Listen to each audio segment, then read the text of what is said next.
Almost 10 seconds. All right. Don't give him any symptoms. Interesting opening round. Perhaps the most damaging punch was that right hand from Pascal. Froch took it well, though. Interesting opening round, and both fighters landing big shots. Bombs will be thrown in this fight, unquestionably. Big punches from both men, and we're only just over 3 minutes into it. Yeah, Pascal already trying to put the right hand over the top of Froch's leading hand, his jab. As I said before, it's a little bit lazy, carries it low, likes to get lots of power on it, spring the shot up. But Pascal already trying to find a way through. Pascal's punches just seem to bother Froch just a little bit more than his did early on. Pascal showing good hand speed. He said that it doesn't matter that Froch might have more power.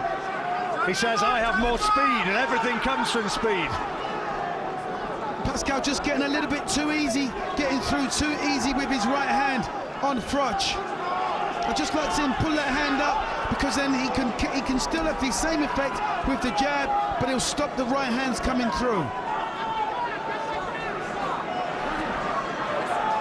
Canadian champions in the past, people like David Hilton, Eric Luca. Can Pascal become another one? Good body shots from Froch.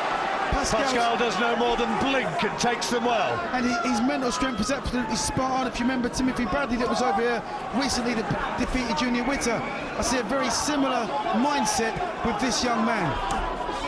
Very confident, very calm, very composed. Froch has to work him off that jab, get the right hand going off the jab.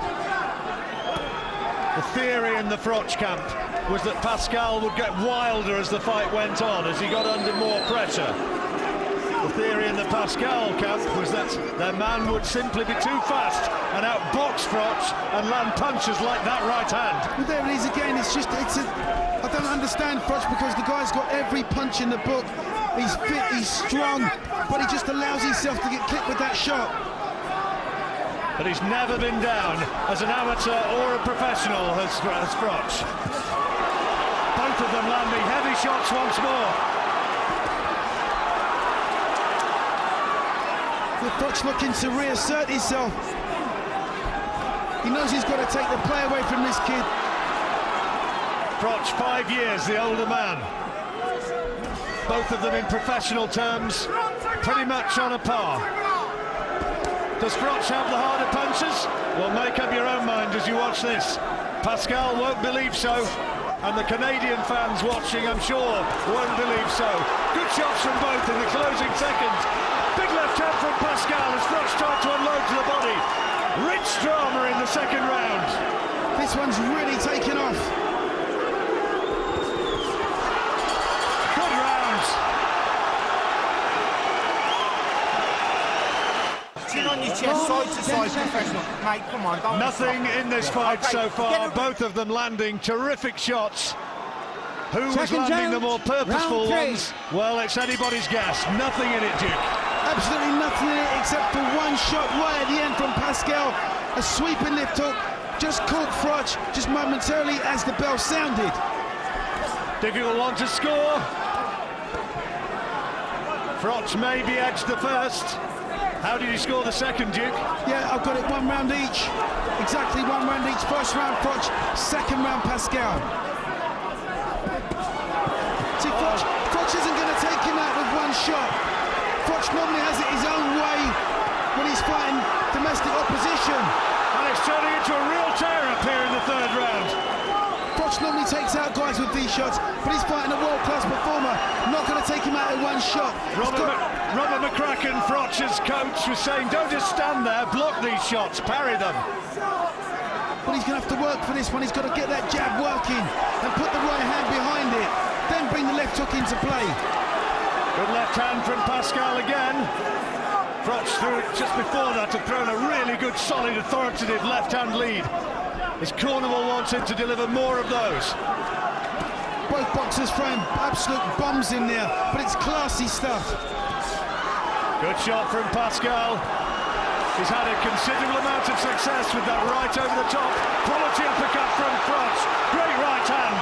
That gets them up at ringside. Well, this is a terrific fight so far. Can they maintain this sort of speed and power and intensity for anything like the 12 rounds for which it's scheduled? This is where all that conditioning and training comes into play. Big right hand again from Pascal, just shrugged off by Froch. This really is edge of the seat stuff, because you just feel any one of these guys land, it's going to be all over. Well, both of them landed simultaneously with tremendous left hands. Who's the harder puncher here? Who's actually inflicting the greater damage? Good left hand from Froch. Great shot. He's getting through, he's getting through. Lovely combos, but he's missing a lot, leaving himself wide open.